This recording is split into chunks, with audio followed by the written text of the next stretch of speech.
Te pedimos humildemente que o Senhor fale conosco através da Tua palavra. Reconhecemos, Senhor, que sem Ti nada podemos fazer. Dependemos da iluminação do Espírito Santo. Abre, Senhor, os nossos olhos. Fale conosco. E que a Sua palavra produza em nós vida. Vida essa que nos aproxima de Ti. Que nos faz, ó Pai, amar-Te cada vez mais e viver para o louvor da Tua glória. Porque o nosso grande desejo, Senhor, é fazer a Tua vontade. Ó Deus, que a Sua palavra nos transforme. Que nós possamos hoje conhecer um pouco mais do sacrifício de Cristo por nós, da Sua vontade para nós, e que sejamos semelhantes a Ele. Te pedimos mais uma vez a Sua graça em nome de Jesus. Amém. Nós vamos meditar hoje em Filipenses capítulo 2, versículo 1 até o versículo 11. O apóstolo Paulo... Oi? Não entendi. Filipenses... sim. Filipenses capítulo 2, versículo 1 até o versículo 11.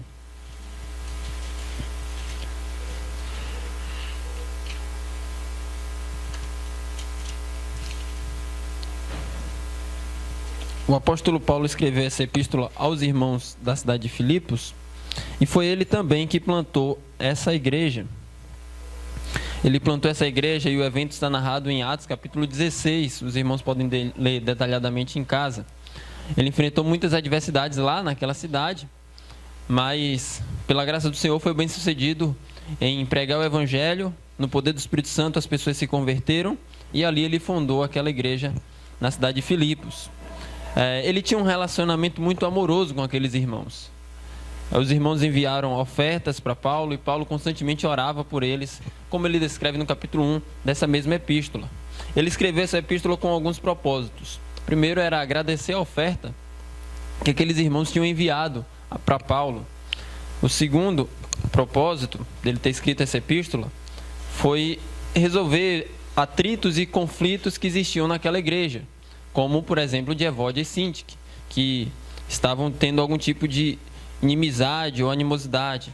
E ele escreve essa epístola para exortar os irmãos a viverem em unidade e em humildade, unidade em Cristo Jesus. Dentre outros propósitos que ele escreve também, como refutar a heresia dos judaizantes que estavam persuadindo ou tentando os irmãos a confiarem em rituais judaicos. Por isso ele escreve o capítulo 3, mostrando que a nossa confiança está em Cristo. Então, nós vamos começar a leitura do capítulo 1 até o versículo 11, onde ele diz, capítulo 2, versículo 1 até o versículo 11. Não tem nem 11 capítulos, como é que a gente vai ler? Então, capítulo 2, versículo 1 a 11. Se há, pois, alguma exortação em Cristo, alguma consolação de amor, alguma comunhão do Espírito, se há entranhados afetos e misericórdias, completai a minha alegria, de modo que penseis a mesma coisa, tenhais o mesmo amor, sejais unidos de alma, tendo o mesmo sentimento. Nada façais por partidarismo ou vanglória, mas por humildade, considerando cada um os outros superiores a si mesmo. Não tenha cada um em vista o que é propriamente seu, senão também cada qual o que é dos outros. Tende em vós o mesmo sentimento que houve também em Cristo Jesus, pois ele, subsistindo em forma de Deus, não julgou com usurpação o ser igual a Deus. Antes, a si mesmo se esvaziou, assumindo a forma de servo, tornando-se em semelhança de homens e reconhecido em figura humana. A si mesmo se humilhou, tornando-se obediente até a morte, e morte de cruz. Pelo que Deus o exaltou sobremaneira, lhe deu o nome que está acima de todo nome, para que ao nome de Jesus se dobre todo o joelho nos céus e na terra e debaixo da terra, e toda língua confesse que Jesus Cristo é o Senhor, para a glória de Deus Pai. Amém. O apóstolo Paulo começa fazendo um apelo aos irmãos.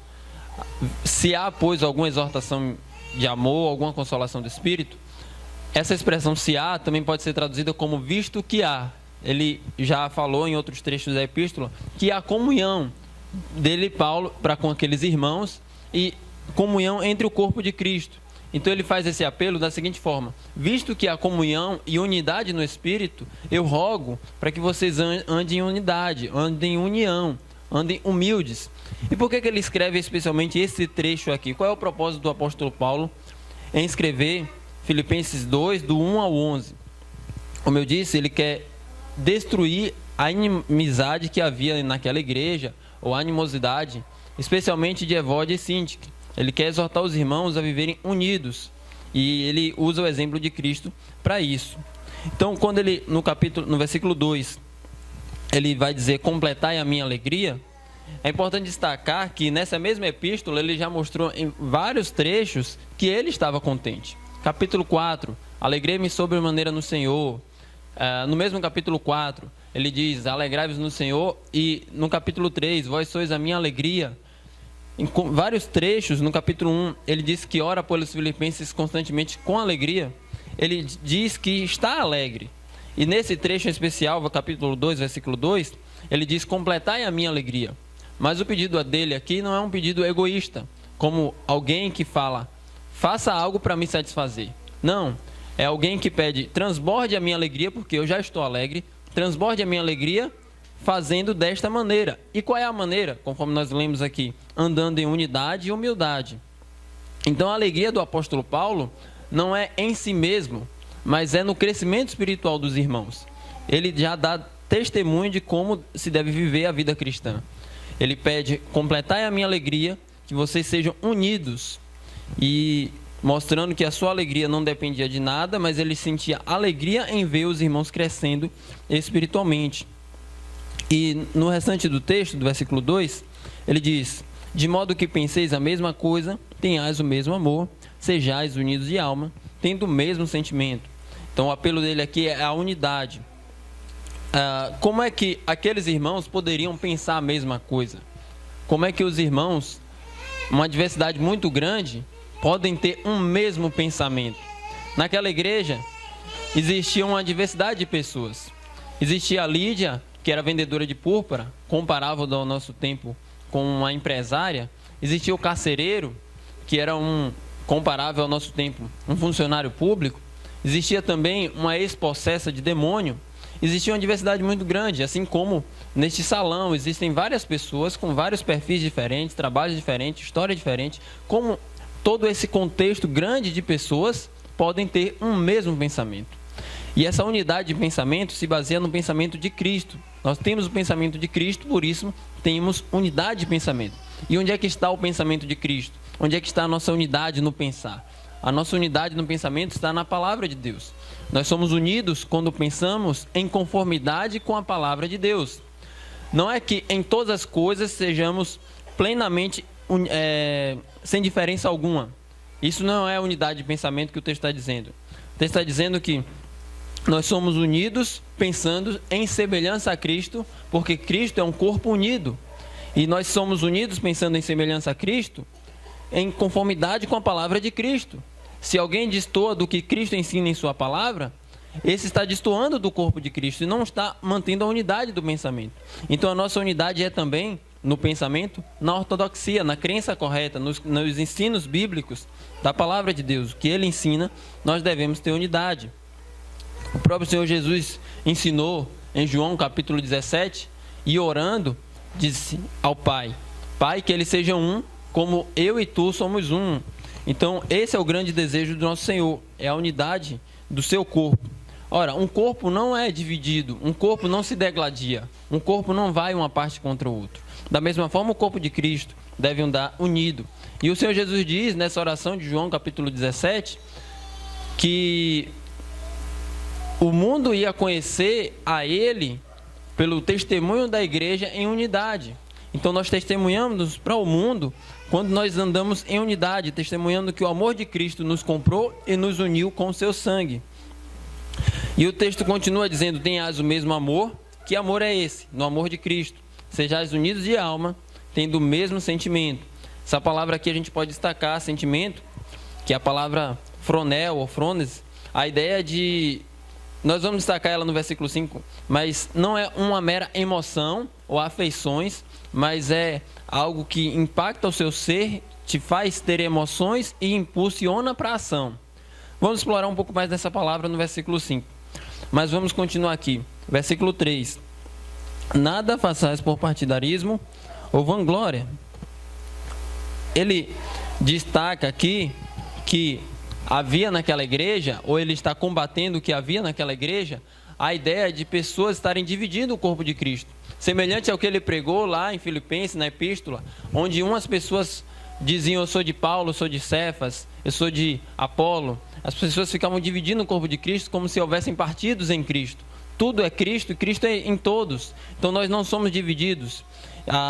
Provavelmente existiam grupos naquela igreja onde as pessoas se filiavam ao partidarismo de Evódia e Sintique. Quando Sintique está fazendo alguma coisa, Evódia não se aproxima, não contribui, porque a obra é de Sintique. Ou o contrário e vice-versa. Mas o que Paulo está ensinando é que a obra não é de uma nem de outra, mas é de Cristo. E é Cristo quem opera. Assim como ele ensinou na epístola aos Coríntios, ele está ensinando isso aqui também. Que a gente não pode fazer as coisas visando o nosso próprio nome, visando o nosso próprio partido, visando a divisão do corpo de Cristo. A outra palavra que ele usa aqui é: nada façais por partidarismo ou vanglória. E aqui é um perigo que todos nós corremos. Nós podemos fazer coisas boas por vanglória. Nós podemos fazer coisas boas que todas as pessoas acham louváveis, as coisas mais sublimes, mas no íntimo do nosso coração nós estamos pecando. O salmista, no Salmo 19, percebeu isso, onde ele diz que: sonda-me, ó Deus. Ele diz que pede ao Senhor para livrar ele da soberba, porque ele entende que a palavra de Deus é que confronta ele. Então, nós podemos fazer as maravilhosas obras do Senhor como um trapo de imundícia, pecando contra o Senhor. Essa é uma tentação que, inclusive, nós crentes temos hoje em todas as coisas. As coisas mais sublimes, as coisas mais simples. Eu posso pregar o Evangelho para minha própria glória. No capítulo 1, existiam pessoas que estavam fazendo isso. Abra comigo no versículo 15 do capítulo 1 e depois versículo 17. O apóstolo Paulo estava preso. E ele estava preso por pregar o Evangelho. E ele pregava o Evangelho por amor a Cristo, para que o nome de Cristo fosse exaltado. Só que existia um outro grupo de pessoas que estavam pregando o Evangelho também. E aí eu te pergunto: pregar o Evangelho é uma coisa boa? Sim, é. É você pregar a salvação que temos somente em Cristo Jesus. Que pregar o Evangelho é uma coisa boa, isso é um fato indiscutível. Mas existiam algumas pessoas que estavam pregando a Cristo com motivações erradas. Capítulo 1, versículo 15 diz assim: alguns efetivamente proclamam a Cristo por inveja e porfia. Outros, porém, o fazem de boa vontade. Versículo 17, falando do mesmo grupo. Aqueles, contudo, pregam a Cristo por discórdia, insinceramente, julgando suscitar tribulação às minhas cadeias.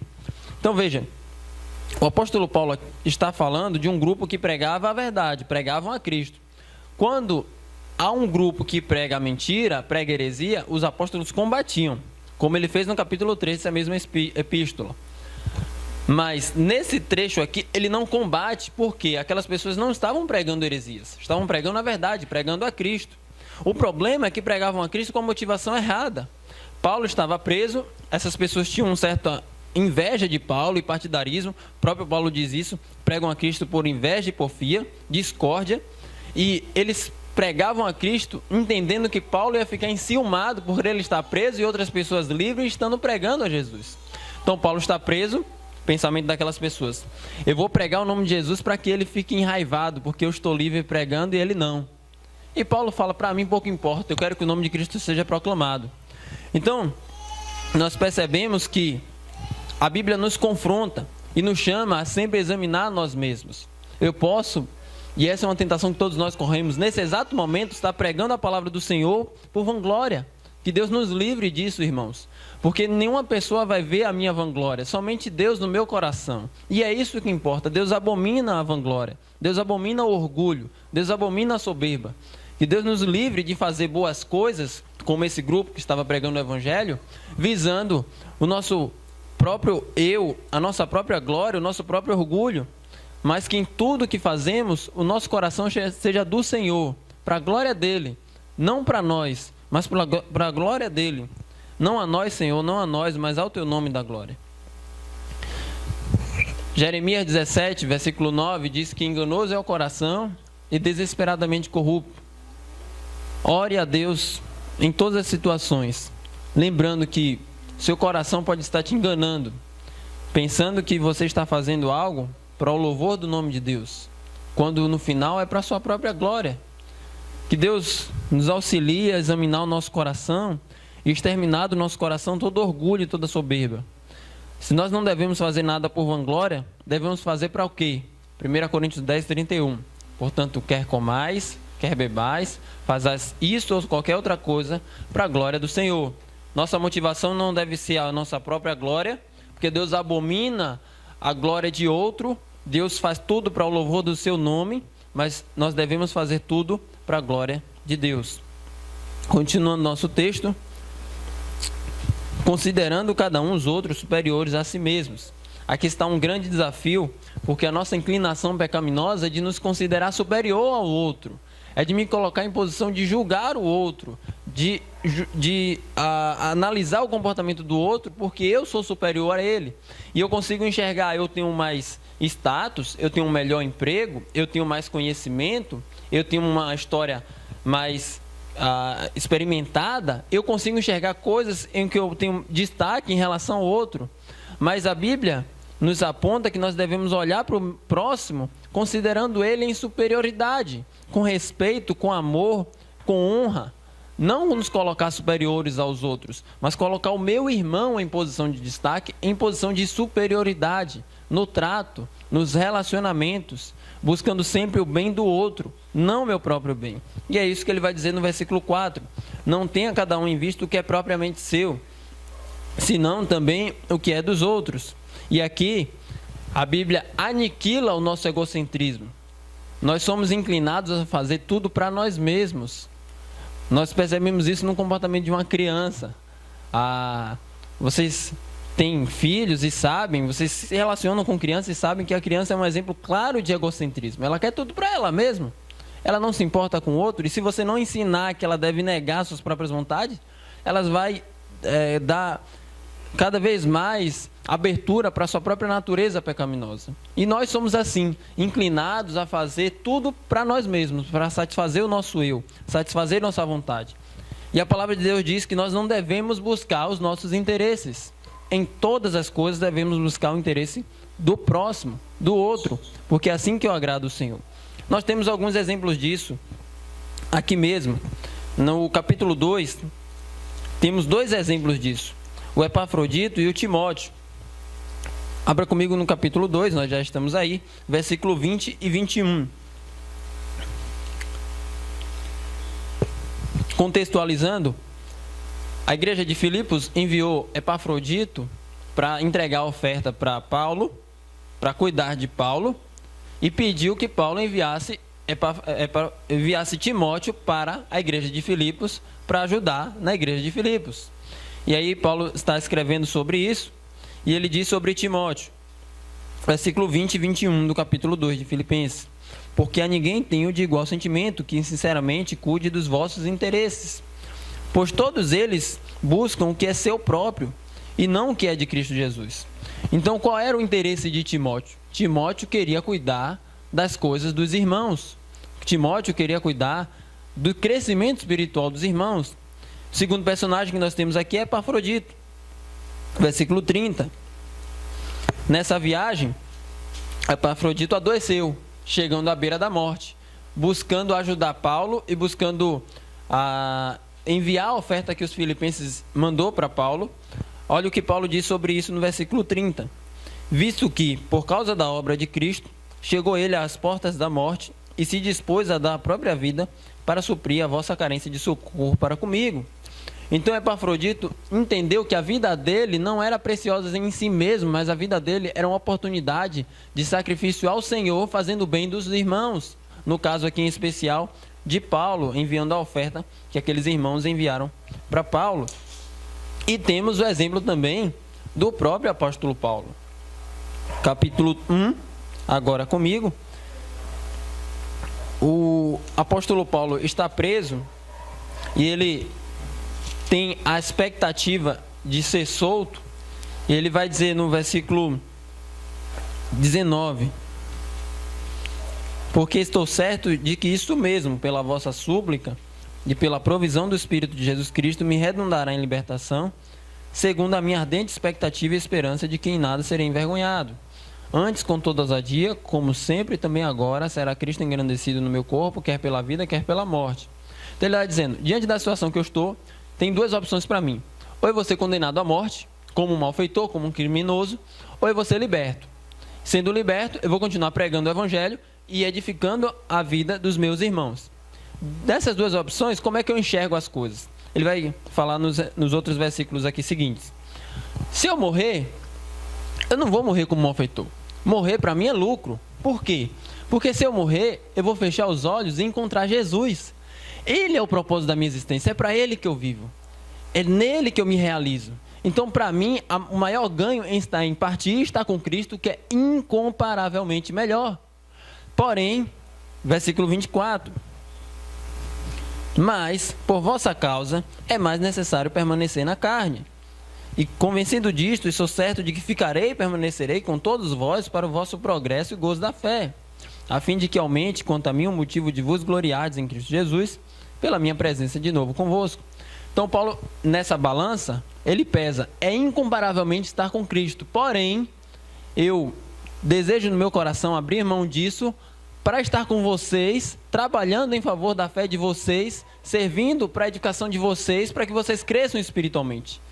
Eu opto em abrir mão de estar com Cristo, que é a melhor coisa que alguém pode ter, estar com o Senhor Jesus Cristo, para estar com vocês, edificando a fé de vocês. Ele é um exemplo disso, do que ele estava ensinando. Não buscar seus próprios interesses, mas buscar o interesse do seu próximo. E um outro exemplo, e o maior exemplo disso, está no versículo 5 em diante, onde ele aponta para Cristo. Tende em vós o mesmo sentimento que houve também em Cristo Jesus. Pois ele, subsistindo em forma de Deus, não julgou com usurpação o ser igual a Deus. Antes a si mesmo se esvaziou, assumindo a forma de servo, tornando-se em semelhança de homens e reconhecido em figura humana. A gente vai ler até aí, depois a gente continua. A palavra que nós destacamos aqui é sentimento. Também no grego é a palavra fronel.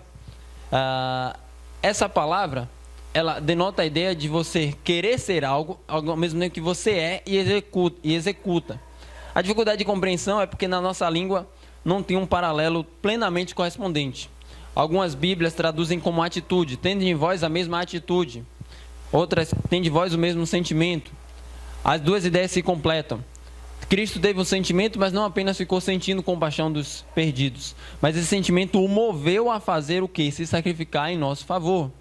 Então, colocando em termos simples, o que Paulo está ensinando é esse sentimento que deve haver em nós, que é o mesmo de Cristo, nos move a fazer o bem do outro. Se você apenas tem compaixão, mas não move para suprir as necessidades de quem precisa e ajudar quem necessita, esse sentimento não é o que houve em Cristo Jesus. Porque o que houve em Cristo Jesus o moveu a se entregar na cruz por nós. Então, ele diz que nós devemos partilhar do mesmo sentimento que houve em Cristo Jesus, ou da mesma atitude do nosso Senhor Jesus Cristo. E aí ele vai mostrar a gloriosa verdade do Evangelho, da encarnação, morte, ressurreição e exaltação. Versículo 6. Pois ele, subsistindo em forma de Deus, não julgou com usurpação eu ser igual a Deus. Antes a si mesmo se esvaziou, assumindo a forma de servo, tornando-se em semelhança de homens e reconhecido em figura humana. Aqui o apóstolo Paulo lembra que o Senhor Jesus é Deus. Em essência, ele é Deus, em igualdade com o Pai, menor em nada, executando apenas uma função diferente. E, sendo ele Deus, no status de glória eterna, no trono mais alto que alguém pode se assentar, o Deus eterno que reina sobre tudo e sobre todos, o Deus soberano, o qual manda e se executa, abriu mão da sua posição, do seu status, para se humilhar. E como é que foi essa humilhação do Senhor Jesus Cristo? Ele assumiu uma natureza humana, como a minha e como a sua. A humilhação de Cristo, o passo inicial da humilhação de Cristo foi se tornar homem. Existem pessoas que falam por aí, eu quero me esvaziar, mas o esvaziamento de Cristo foi possível porque ele estava no trono de glória, assumiu a nossa posição. Nós já somos esvaziados, eu não tenho como me esvaziar de nada, eu já sou um servo, como é que eu vou me esvaziar da posição que eu estou? Ele se esvaziou assumindo a posição de servo. E aqui o apóstolo Paulo está mostrando para nós uma escada com vários degraus que o Senhor Jesus Cristo desceu. Em primeiro lugar, ele se tornou um homem como um de nós. E qual a necessidade dele se tornar um homem como um de nós? A necessidade é que, para ele nos salvar, ele precisava ser homem, porque quem pecou contra Deus foi um ser humano. Portanto, quem precisava pagar pecados deveria ser um ser humano, um representante da raça humana. Só que não bastava ser um mero ser humano, tinha que ser Deus. Por que tinha que ser Deus? Porque o pecado contra Deus era uma ofensa infinita e eterna. Um ser humano, como mera criatura ilimitada, não paga pecados infinitos e eternos. Portanto, Jesus Cristo, quando assumiu a natureza humana, tornou-se o ser perfeito para operar a nossa salvação, se sacrificando em nosso lugar. Então, o texto continua dizendo que ele se esvaziou, assumindo a forma de servo. Servo aqui é a palavra que aponta para escravo. Jesus Cristo se tornou como um escravo, tornando-se em semelhança de homens e reconhecido em figura humana. A humilhação dele foi se fazer como um de nós. E ele continua descendo a escada quando ele diz no versículo 8: a si mesmo se humilhou, tornando-se obediente até a morte. Veja, a obediência de Cristo custou sua própria vida, mas ele não para aí. Ele não se humilhou até a morte, ele se humilhou até a morte, morte de cruz. O que era a morte de cruz? Era a pior humilhação da época do Senhor Jesus Cristo. Morto nu, numa cruz, exposto a todos, onde o indivíduo simplesmente levava a cruz nas suas costas, demonstrando publicamente que ele iria morrer, estava levando a sua condenação por conta disso. E que, naquela época, essa era a pior condenação para os criminosos. O Senhor Jesus morreu como um criminoso, apesar de não ter crime nenhum. Morreu em favor do crime de outros, no caso, os nossos. E ele tornou-se obediente até a morte, e morte de cruz. Então ele desce toda a escada, e ao final de tudo isso, ele rompe em luz e sobe. Pelo que Deus o exaltou sobremaneira, e lhe deu o nome que está acima de todo nome. Então, o Senhor Jesus não se apegou à sua posição, seu status divino, mas se humilhou até a morte, nos dando exemplo. E quem exaltou ele foi Deus, mostrando que nós não devemos nos exaltar, não colocar em superioridade aos outros, mas devemos nos humilhar diante do Senhor, e o Senhor, conforme a sua boa vontade, nos exalta, conforme o seu plano. E o apóstolo Paulo, quando ensinou isso, ele tinha um objetivo: ensinar os irmãos a humildade. Versículo 9: pelo que Deus exaltou sobremaneira, lhe deu o nome que está acima de todo nome, para que ao nome de Jesus se dobre todo o joelho, nos céus, na terra e debaixo da terra, e toda a língua confesse que Jesus Cristo é o Senhor, para a glória de Deus Pai. É interessante perceber que, quando ele diz toda a língua confesse que Jesus Cristo é o Senhor, a cidade de Filipos era uma província romana. E para aquelas pessoas, para aqueles cidadãos, o Senhor era César. Quem é Senhor? É César. Os cristãos estavam familiarizados com a ideia que Jesus Cristo é o Senhor. E Paulo está dizendo que toda a língua vai confessar que Cristo é o Senhor e não César. Até mesmo César vai confessar que Jesus Cristo é o Senhor. Diante de todos, do maior imperador do Império Romano, ele vai se dobrar diante de Jesus Cristo e vai reconhecer que Jesus Cristo é o Senhor. Enquanto os homens buscavam glória, status, poder e fama, Jesus Cristo buscou humilhação e obediência ao Pai. E o Pai mesmo o exaltou. E aqui nós temos um contraste. Perceba comigo no versículo 4 e do versículo 11. O versículo 4 diz: nada façais por partidarismo ou vanglória. Nós somos inclinados a fazer as coisas para nossa própria glória. E Cristo fez tudo para a glória de Deus Pai, mostrando o caminho que devemos seguir. Não devemos fazer as coisas para a nossa própria glória, mas para a glória de Deus Pai. Então, tendo expondo o nosso texto, queria compartilhar com os irmãos duas aplicações muito simples e evidentes que nós encontramos aqui. A primeira é: quando o apóstolo Paulo escreveu isso, ele não tinha em mente fazer um tratado de teologia sistemática. Esse texto é muito usado para falar da encarnação de Cristo e mostrar como o Senhor Jesus se fez como um de nós, e é uma verdade. Mas o objetivo do apóstolo Paulo comunicar essa ideia para aqueles irmãos é: sejam humildes porque Jesus foi humilde. Essa é a ideia muito simples. Ele mostra, da mesma forma que Jesus foi humilde, abrindo mão da sua posição, do seu status, da sua glória, do seu poder, vocês devem buscar ser humildes também. Ele aponta para Cristo, e esse é o exemplo máximo que nós encontramos de humildade. Nós devemos imitar o Senhor Jesus em sua humildade. Humildade não é mera autocomiseração. Nós podemos pensar que humildade é você pensar abaixo de si mesmo. Mas humildade é você pensar de si mesmo como você é, que a Bíblia revela, e não querer se exaltar sobre os outros. É isso que o apóstolo Paulo está ensinando. E humildade é o caminho para a unidade. Ele queria que aqueles irmãos vivessem em unidade.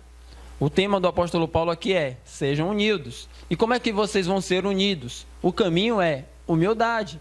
Olhando para Jesus, encontrando nele o modelo a ser seguido, vocês vão conseguir ser humildes, porque vocês vão considerar os outros superiores a si mesmos, mas ao mesmo tempo, vocês vão buscar fazer as coisas pelo bem do outro. E isso vai provocar no corpo de Cristo a unidade, porque vocês vão viver em conformidade com o Senhor Jesus Cristo. Então, é assim que o apóstolo Paulo combate a inimizade dentro da igreja. E é assim que nós devemos viver também. Nós temos a inclinação para o pecado, a fazer todas as coisas para a nossa própria glória, para o nosso próprio egoísmo, para nos satisfazer. E o mundo também clama isso. Existem ideias mundanas que dizem: olha, se você faz alguma coisa que te faz feliz, você deve fazer, porque o importante é você se sentir bem. E as pessoas trazem essas coisas até dentro da igreja, onde o propósito não é que Deus seja louvado, mas é você se sentir bem. Como foi o culto hoje? Eu me senti muito bem. E a glória de Deus, onde é que está? Eu não estou perguntando sobre como você se sente, eu estou perguntando sobre a glória de Deus. Então, as coisas não são feitas para nós mesmos. O texto está nos ensinando a aniquilar nosso egocentrismo. As coisas são feitas para a glória de Deus. O mundo diz: farinha pouca, meu pirão primeiro. Nós devemos dizer: farinha pouca, meu irmão primeiro.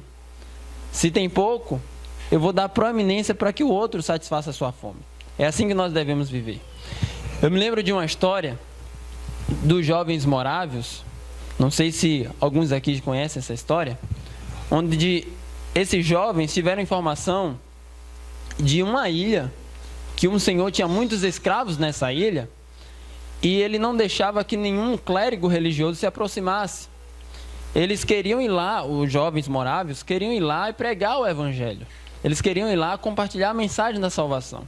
Só que essa ilha era restrita e ninguém deveria ir lá para proclamar mensagem religiosa alguma. E o objetivo daqueles jovens era pregar a salvação para os escravos. Então eles encontraram uma forma de fazer isso. Eles se venderam como escravos e com o dinheiro da passagem e com o dinheiro que eles se venderam como escravos, compraram a passagem para ir até a ilha. E chegando no navio, na sua despedida, as pessoas chorando, eles clamaram que o cordeiro receba a honra pelo seu sacrifício. Então, eles não consideraram a sua liberdade e a sua própria vida como preciosa em si mesmo, como um valor para desfrutar de si mesmo, mas a vida deles foram consideradas para entregar para a salvação daqueles escravos. E é assim que nós devemos enxergar também: como eu posso ser útil para as pessoas, como eu posso ser útil na minha igreja, como eu posso ser útil no meu trabalho, como eu posso ser útil na minha sociedade. Eu estou aqui me relacionando com essas pessoas, creio que Deus é soberano e me colocou dentro desse contexto. Como eu posso mostrar Cristo neste lugar? Buscando o bem do outro, não buscando egoísmo, buscando meus próprios interesses.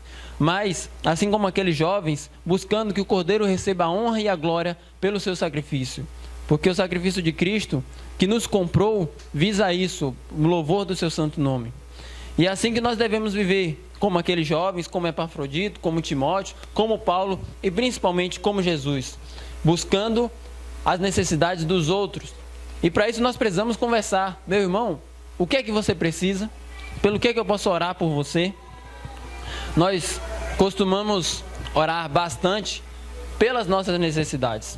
Se eu preciso de um emprego, eu oro todo dia pelo emprego. Se eu estou doente, eu oro todo dia pela minha saúde. Mas, e se um irmão está desempregado, você ora todo dia por ele? Quanto você ora pela sua necessidade? Quando eu falo essas coisas, Eu sei que Deus está nos chamando a viver pensando no outro e no interesse dos outros, buscando o bem dos outros. Assim como Paulo, que queria trabalhar para o crescimento espiritual daqueles irmãos. E o nosso coração, que é enganoso e desesperadamente corrupto, ele nos inclina todo dia para o pecado, a fazer as coisas para nós mesmos. Mas Deus nos chama a fazer as coisas para a glória dele. O Senhor Jesus nos ensinou que o maior é quem serve, quando pegou a toalha e lavou os pés dos seus discípulos, enquanto todos constantemente competiam. Quem é o maior? Quem vai ser o maior no reino dos céus? Quem é o maior? Jesus fala, o maior é quem toma a toalha e serve o próximo, nos dando exemplo. Nós devemos buscar o bem do outro. Aplicando o ensino que nós temos aqui ao casamento, nós entendemos que, em primeiro lugar, falando sobre os homens, nosso casamento deve ser encarado como um lugar onde nós nos entregamos como um sacrifício pelo bem da nossa esposa. Se alguém é solteiro, você deve buscar alguém para santificá-la diariamente pela palavra de Deus e sacrificar por ela. Se você é casado, olhe para sua esposa como uma oportunidade que Deus te deu de imitar a Cristo. É isso que ele fala em Efésios capítulo 5. Quando Deus te deu uma esposa, ele te deu uma oportunidade de sacrifício, imitar o Senhor Jesus Cristo. E é assim que nós devemos encarar o nosso casamento. Eu me casei para me satisfazer? Não. Para ser satisfeito, para ser feliz? Também não. Eu me casei para fazer o outro feliz. A minha alegria é a alegria do outro. Ao mesmo tempo, para as irmãs, vocês devem lembrar, Gênesis diz, far-lhe-ei uma auxiliadora. A primeira expressão que é usada para a mulher é auxiliadora. Deus te chamou no seu casamento para auxiliar. Você não foi chamada para ter a proeminência, mas você foi chamada para buscar o interesse do outro. Pense, como é que eu posso ajudar o meu marido? Deus me deu este marido. Como é que eu posso ajudar ele a crescer espiritualmente? Como é que eu posso ajudar ele a potencializar o seu serviço no reino de Deus? Nós somos chamados a isso, homens e mulheres, buscar o interesse do outro. É assim que se constrói um casamento harmônico. Ao mesmo tempo, como é que se destrói um casamento? Quando os dois são egocêntricos, quando os dois são orgulhosos. Mas Deus nos chama a buscar sempre o interesse do outro, a ter alegria na alegria do outro. Uma vez eu vi no Facebook, uma pessoa postou uma frase com o marido e disse, Deus me colocou em sua vida, Deus te colocou em minha vida para me fazer feliz. Ué, Deus te deu um marido para que você seja feliz? Deus te deu um marido para que você seja uma boa esposa e auxilie ele a conhecer mais Jesus Cristo. O centro de tudo não é você e a sua felicidade, isso é o que o mundo diz. O centro de tudo é a glória de Deus e ele nos chama a fazer isso negando nossas próprias vontades. Então nós devemos olhar para o outro não como uma oportunidade dele nos servir, mas Deus servir o outro. É isso que a Bíblia nos chama a fazer, imitando o exemplo do Senhor Jesus Cristo. E a nossa segunda, dentro desse texto ainda, dentro dessa aplicação ainda, como é que eu posso considerar os outros superiores a mim mesmo? Olhando o exemplo do apóstolo Paulo, ele disse que era o menor dos apóstolos, 1 Coríntios capítulo 15. Em Efésios ele disse que era o menor dos crentes, dos cristãos. E em 1 Timóteo capítulo 1, verso 15, abra comigo por favor.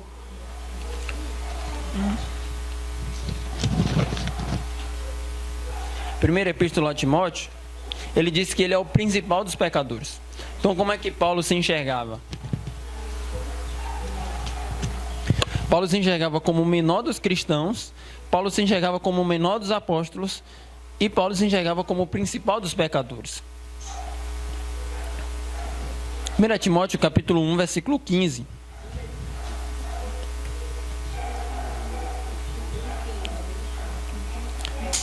Diz assim a palavra de Deus: fiel à palavra e digna de toda aceitação, que Cristo Jesus veio ao mundo para salvar os pecadores, dos quais eu sou o principal. Então Paulo se enxergava como o principal dos pecadores. Nós fazemos uma pergunta, por que Paulo se enxergava assim?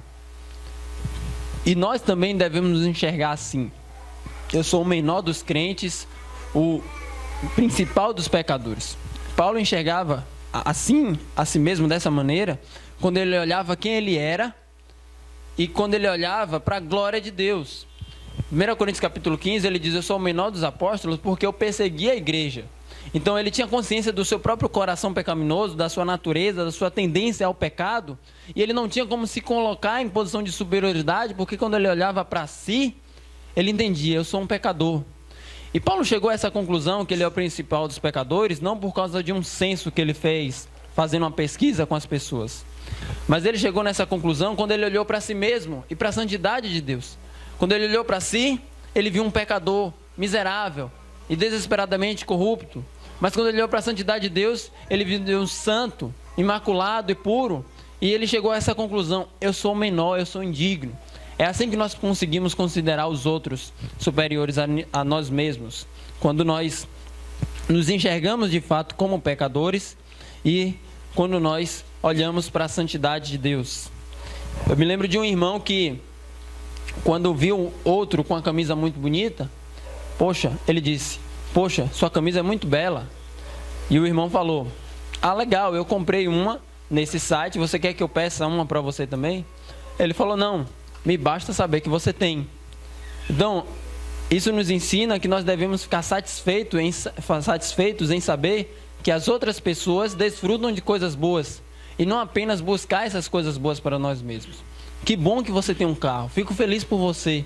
Eu não preciso ter um igual ao seu. A minha alegria está em saber que você tem. E igualmente todas as coisas. Fico muito feliz em saber que você foi promovido no seu emprego. Eu não preciso ficar desesperado porque eu não fui. Eu estou contente em saber que você foi promovido. Então, seguindo aqui para a nossa segunda aplicação, que é como o texto finaliza, o Senhor Jesus se humilhou e Deus o exaltou. E o versículo 11 diz: toda língua confesse que Jesus Cristo é o Senhor, para a glória de Deus Pai. O texto nos ensina que o alvo final de todas as coisas é a glória de Deus. O texto nos ensina que Jesus Cristo morreu para a glória de Deus, que Jesus Cristo ressuscitou e foi exaltado para a glória de Deus. Nos ensina que o Deus é eterno, o qual não depende de nada nem de ninguém, o qual é autossuficiente, glorioso e eternamente, ele se humilhou visando o louvor do seu nome. Constantemente nas Escrituras mostra que Deus faz todas as coisas para a sua própria glória. Se Deus tem esse objetivo em todas as coisas, exaltar seu próprio nome, nós também devemos compartilhar desse mesmo desejo, exaltar o nome do Senhor. E eu quero finalizar lendo Romanos 11:36. É um dos versículos mais gloriosos da Bíblia.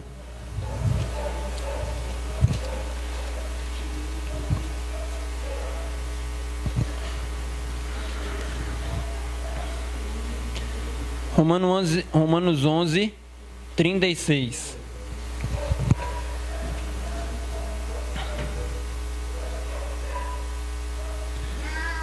Porque dele, por meio dele, para ele são todas as coisas. A ele, pois, a glória eternamente. Amém. Que Deus nos ajude a viver inteiramente para a glória de Deus e tão somente para o louvor do nome do Senhor. Amém. Vamos orar.